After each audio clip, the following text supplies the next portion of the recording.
Hey everyone, on February 4th, Wong Woods Disc Golf Course in Buda, Texas is hosting a fundraising tournament to help make that course permanent. That means adding permanent baskets and tee boxes and more. And Wong Woods is the official presenting sponsor of the Magic the Gathering unofficial audiobooks podcast, which you are listening to right now. And right now, you can actually see the progress being made on the course by joining the Facebook group of Wong Woods. That's W-O-N-G Way Woods.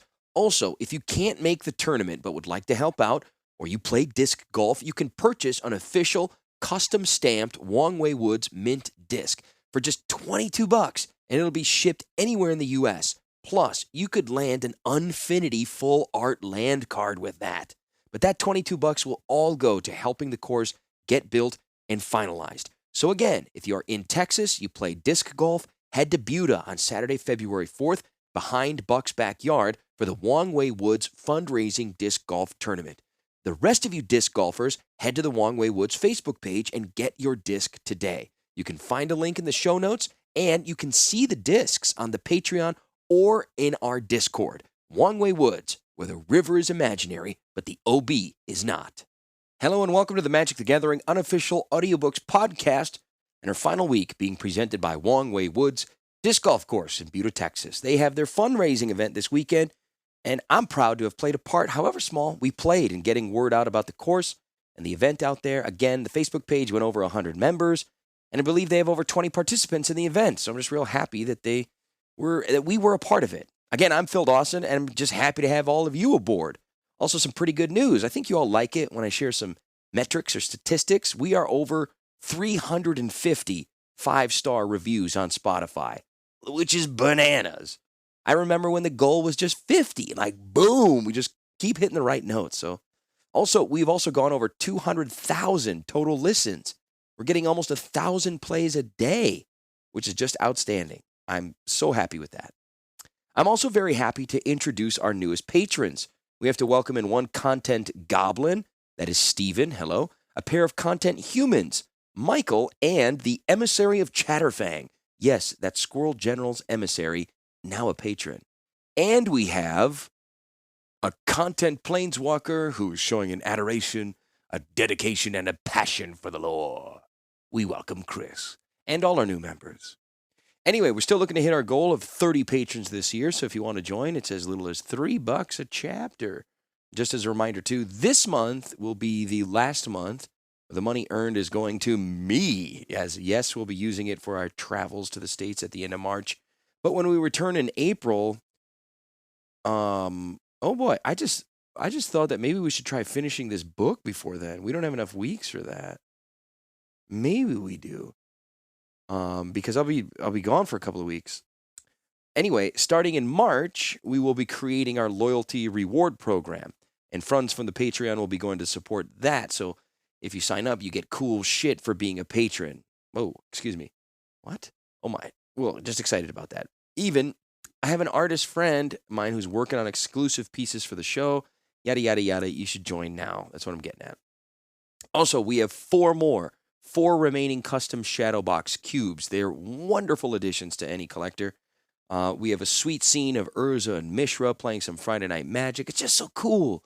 You can see all the work, all the pop culture from games, music, movies, all kinds of great scenes and work captured in the customizable Shadowbox cube by heading to the Etsy shop, etsy.com/shop/apesincapes. Also, if you happen to order from them, you can get 10% off your order by using the code MAGIC at checkout. So check them out, etsy.com/shop/apesincapes. Apes in capes. Oh man, say it correctly. All right, I think that's all I got for you. I've also been getting some great messages on Instagram and Twitter from all of you. You can follow me at Phil and Sendai. I love hearing from you on either platform. And our Discord is just getting better and better by the day. So join up. Links to everything in the show notes. Let's go!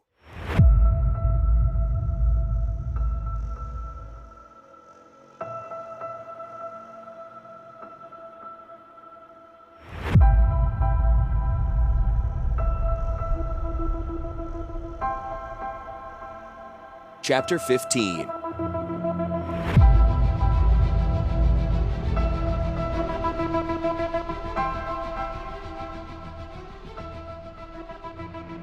Summoned to the Stronghold's throne room, Duvall smothered his anger over Krog's blatant ploy to show the steward as subservient.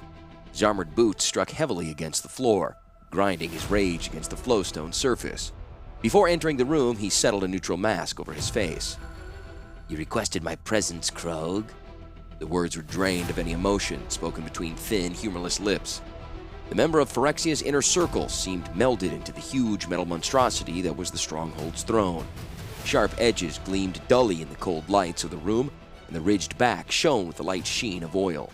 Even as comfortable as it looked, Duvall craved it for his own, to be shared with no one. "You were inspecting the machinery?" Krog asked, voice full of rasps and squeals. "Down in the secondary attractors?" Not that Duvall needed the reminder, because the summons had come while he was doing an inspection, only added fuel to his ire. Flowstone production was up to levels never before known to Wrath, pushing back the energy curtain that surrounded the artificial plane. "Yes," he finally answered. "Some structural supports gave way last week from poor calibration of the bladed dials." The screws turned easier now with Vec blood to grease the equipment, responsible workers having been made a proper example of. Duvall wondered briefly how well the Inner Circle member would act as a lubricant. Very well, he thought, glistening oil being so much as part of his body. "You have a request?" he asked, stressing the word. The summoning message from Krog had used demand. Some bands wrapped up over Krog's face, trailing oil over the taut gray skin that surrounded his mouth. His voice did not sound muffled when he spoke, as if the sounds were not made by his throat or mouth, but simply reverberated from his entire being. "I would like you to conduct a new transfer," the Phyrexian said. Duvall waited, but nothing more followed. He crossed his arms defiantly, deciding to risk a touch of Krog's displeasure by pressing for more information. "Why?" he asked. When Krog volunteered less, usually meant the Phyrexian trod uncertain ground, like the night they both visited Benalia. The Inner Circle member waited a moment as if deciding what or how much to say. "Our sleepers in Ascaranton reported a skirmish with a large number of warriors. Some possess heavy affinities for Phyrexia. These warriors were not acting on their own interests, but for Ascaranton's right. Dominarians call such warriors mercenaries. Phyrexians call them the gate. I wish to assess the level of threat." Krog was admitting that the Coruscant was needed for more than simple stewardship of Wrath, even needed for something other than killing Urza Planeswalker. That concession alone was worth quite a bit. It was a simple enough request, Duvall decided. "Where and when?" he asked. "The armies are traveling back to their own lands now. We will meet them once they arrive." "You want me to bring them here, to Wrath?" Duvall said, predicting the request. "No," Krog replied, the red embers burning dully in the dark recesses of his eye sockets. "I wish you to send an army there, to Dominaria, to kill."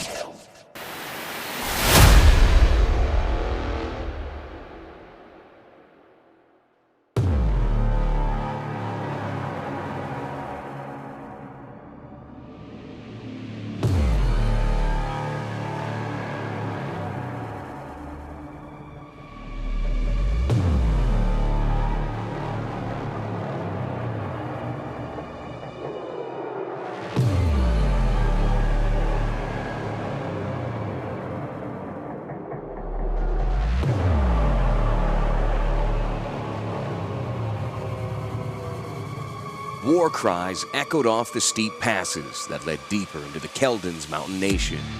The grinding, eternal noises of immense mechanical engines roared, and massive treads chewed at these softer lowland grounds. Fire spewed out of heads, forged into the shape of dragons and demons, raining a burning substance over rock and earth and Keldon warriors. For a very few, it was all they could do to stay on their feet while the fire ate down to bone. Others, too caught up in their own bloodlust, ignored the pain and fought on until they finally dropped lifeless. Blades and armor were splashed with dark ooze and glistening oil which sprayed from engines. One massive engine rocked, then toppled, its treads ripped from heavy iron wheels and internal mechanisms, so ruined that balance could no longer be maintained. It fell onto a knot of heavy fighting, crashing the black-armored warriors and Keldon foot soldiers alike. At the head of the three war hosts, the battle fury gripping Craig elevated the Witch King to new heights. Filled with the strength of his followers, he stood a titan over the battlefield. The sun's corona licked at his temples, its fiery arms wrapped over his eyes, coloring the field red as blood. He stood shoulders brushing mountaintops, raking down avalanches of white snow and gray rock. The cold touch of Keld anchored his feet firmly, and no creatures of Dominaria could shake them loose. He was the Witch King, undisputed heir to the supreme army of the Necropolis. He was Craig, the Immortal, and in the histories of the Keldon people, nothing more need ever be written. Laden with plunder taken from the former kingdom of Escranton, the army had shipped back to their own continent to begin the trek up into the mountains. An enemy encampment had held the main pass. Massive engines of warfare backed a legion of spindly-limbed, black-armored troops. At their center stood such beings of grotesque shape and nature that Craig had been reminded of Gatha's failed subjects. They had leathery black skin, some parts scaled with a natural armor. Some were carrying or melded with strange devices. One immediately leveled an arm at the combined war host, a stream of hellish energies whipping into several Keldon warriors and burning them alive. Craig did not know of this enemy or how they might have brought a small army into his lands, but such an act he understood perfectly.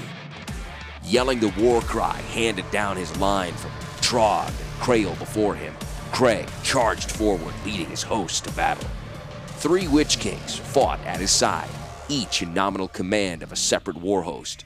They held the center of the field. Their courage and savage nature excited the warriors around them to greater acts of ferocity, even as those same warriors lent back a portion of their strength to encourage their leaders beyond bounds. No Witch King inspired Craig. He drew from each directly, just as he tapped every warrior brought into the field, filling his mortal shell with their strength and life force. In return, he offered them the pinnacle of Keldon achievement to which they might aspire, but never reach. Now, even he was brought to a standstill against the black abominations that fought with a savagery most Keldons would be hard-pressed to match.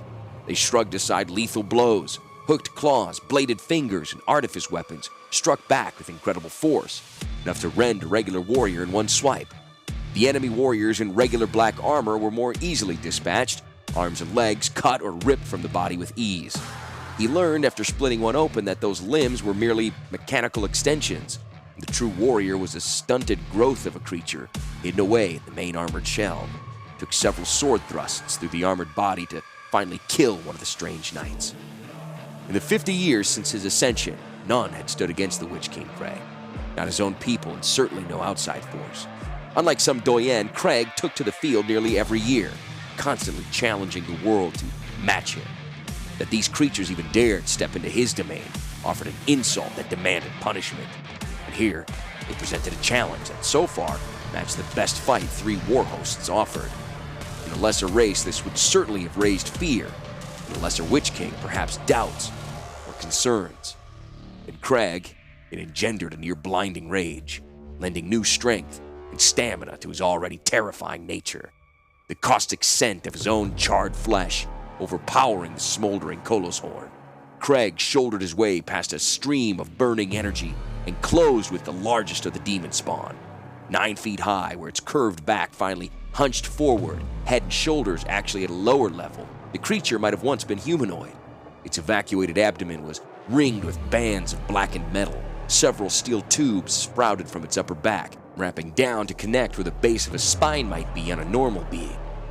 Its feral grin of steel teeth was stained with the green glowing slime. Large crystals set into its upper body threw out searing waves of focused heat which shimmered in the air and burned through armor and flesh.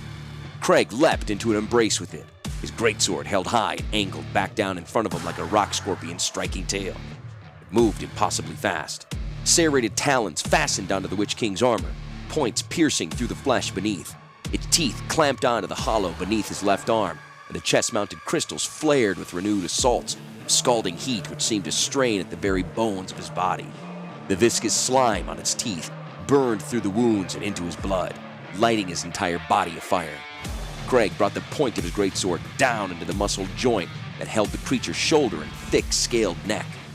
Reveling in his own pain, a sense he had not known for decades, Craig drew hard upon the battle frenzy of his warriors and continued to place his full strength behind his sword. It drove through, spearing the creature along the length of its body. It shuddered, claws now removed from the Witch King's body and flailing in the air, but its teeth set in even harder, crunching bone and rending flesh. It was as if the giant hand had reached down to swat at the Keldon, who had thought to place himself on par with the gods. An eruption of flame picked him up and lifted him into the air. The roaring thunderclap deafened his ears to the shouts of his followers and the metal grinding of the war engines they fought. Acrid smoke clogged his nose, ran acidic down his throat and into his lungs, and then he was falling back to earth and into the charred ruin that had once been his opponent. The ground rushed up with bone-jarring speed, embracing him with crushing force. The Witch King rose shakily to his feet, his armor gone, bare skin braced with blisters and angry burns. He barely felt the chill touch of the air. Blood trickled and then clotted as his wounds responded to the powers the combined warhost still engendered him with. Where the green spittle clung to him, those wounds did not close immediately and continued to pain him with agony like molten iron dripped into his veins. He did not remember coming so close to the threshold of death, ever. Yet here he stood, in defiance of the Keldon necropolis for 86 years of life and enough mortal wounds to slay a full warhost. Craig pulled his greatsword from the foul remains of the creature, its length deformed from the explosion, but still deadly in its weight and edge. Laughing his rage at the sky, the Witch King stood bare-skinned against the battle continuing around him. Whatever these things were, they could be killed, and he was still Craig. He could not know defeat by mortal hands.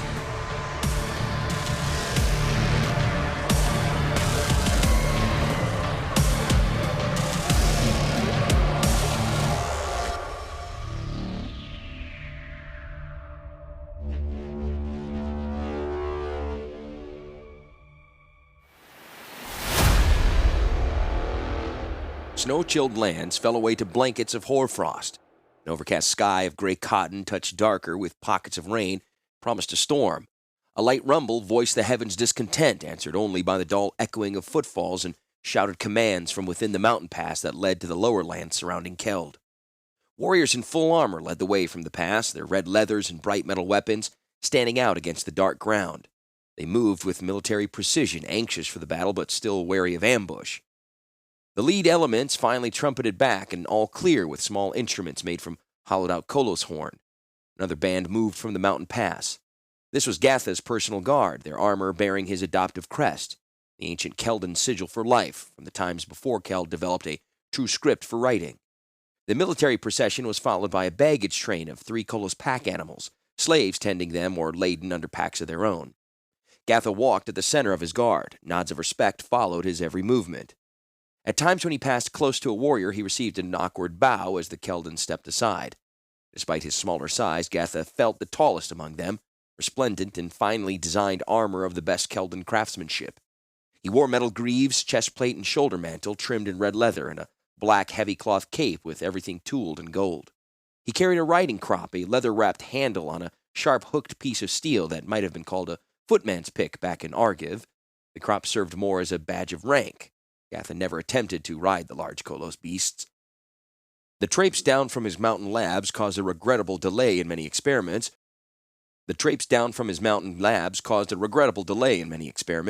It was necessary after reading the reports and then spending long hours with Craig in honest conversation. The Witch King's detailed description of the invaders sent chills through Gatha's spine. And then had come Craig's reluctant admission of what had followed the battle, the enemy's method of retreat.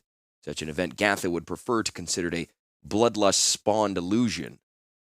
Bodies of the Keldon fallen, those that had not been taken, Craig had ordered carried deeper into the mountains for burial beneath rocky cairns. One minor Witch King had been interred in the necropolis. One never returned. The Keldons were most distressed about that. One of their chosen denied the necropolis and so eventful resurrection. In the Keldons' long history, not one warlord had ever failed to be brought home to rest. Signs of the battle were still obvious in the scorched rock and the scraps of blood-stained leather. All metal had been scavenged, including that of a fallen war engine, pieced down so Gatha never did get a fair look at its original design. The warming air, moist with springs coming, held a touch of carrion in it. Gatha paused and knelt over one large patch of ground stained black. pinched up some dirt between his fingers, rubbing it, then bringing it closer to his nose. It felt gritty, but not as true soil should. It was a fine dirt, ruined with a saturation of some foul substance. The scent gave it away. Oil. Glistening oil. Phyrexia, Gatha whispered, naming the foe. He placed a sample of the soil in a metal container and moved on, his dark eyes sharply deconstructing the battlefield and missing no scrap, trail of blood, or splash of gore. He found some globs of dark flesh that no scavenging bird had touched, set about in an area of scorched pockmarked rock, the remnants of the thing Craig had destroyed. A negator? He gathered every last piece of the ruined meat. Genetic comparisons back inside his labs would confirm it as Phyrexian, and the rogue tutor actually considered this procurement of fresh genetic material a small boon to his work. Who could tell what advantages the Phyrexians had bred into their minions since the samples he had stolen from Tolaria, advantages Gatha would attempt to duplicate for the Keldon people, breeding them into the bloodlines he controlled. There was a thought among most Keldons that there was little Gatha could not accomplish, but one must prove himself worthy of any requests, and then more so if the magic was to take hold. Of course, there would never be any recriminations, no resentment or rancor held, if the request was denied or process failed. Not since Varden the Foolish had anyone challenged Gatha's decisions. Never since Craig's rise to power and the preternaturally long life that followed had another thought to criticize Gatha's presence in Keld. Such were the convenience of deification, except that now the game had changed with the arrival of the Phyrexians. Gatha did not actually require tests to tell him that his theory was correct. He knew, just as he felt sure that the force Craig had fought was little more than a scouting party sent to investigate. How had they learned of his work? What more did they know? He stood from gathering another sample and looked up into the blanket of gray clouds, expecting to see the face in the sky staring back down at him. Gatha would like to believe that Craig's explanation had been more of the religious trappings that layered their lives these days, except that the Witch King had always seemed to know the truth behind it all, even if he did enjoy the benefits, as Gatha did. That left the method of enemy withdrawal as a fact, that the sky had suddenly roiled with steel clouds, broken only by cascades of lightning, red, green, and glaring white. Eyes of gray metal within black orbs stared down out of the chaotic sky like twin cold suns. A face of pale skin, sagging and without animation like the flesh of a corpse, appeared over the battlefield. It was cut only by a thin, cruel mouth that issued orders to the invading army in booming thunder. Craig and others all reported feeling a pull tugging at them as enemy troops stepped away and simply faded from plain sight. Several Keldons surrendered to the arcane forces, vanishing under the gaze of those cold eyes and the call of its thunderous voice. Gatha did not want to believe it, but he did. Craig had said something to him that made him believe. Craig, the warrior, the mightiest of the nation of Keld had ever seen, had felt afraid, dwarfed in power. The Witch King had known his first moment of fear, but rather than be cowed, he railed against the forces tugging at him, challenged them. His warriors borrowed from his great strength, rallying. Fewer Keldons slipped away, and with a final scowl of displeasure, the creature faded and the skies cleared. Craig's combined war host had stood alone on the battlefield. With the Phyrexians defeated at the hands of the Keldons, his Keldons, Gatha hoped for a reprieve. Perhaps they would not return, seeking easier prey elsewhere. Defeat couldn't sit well with them. Defeat never sat well with anyone.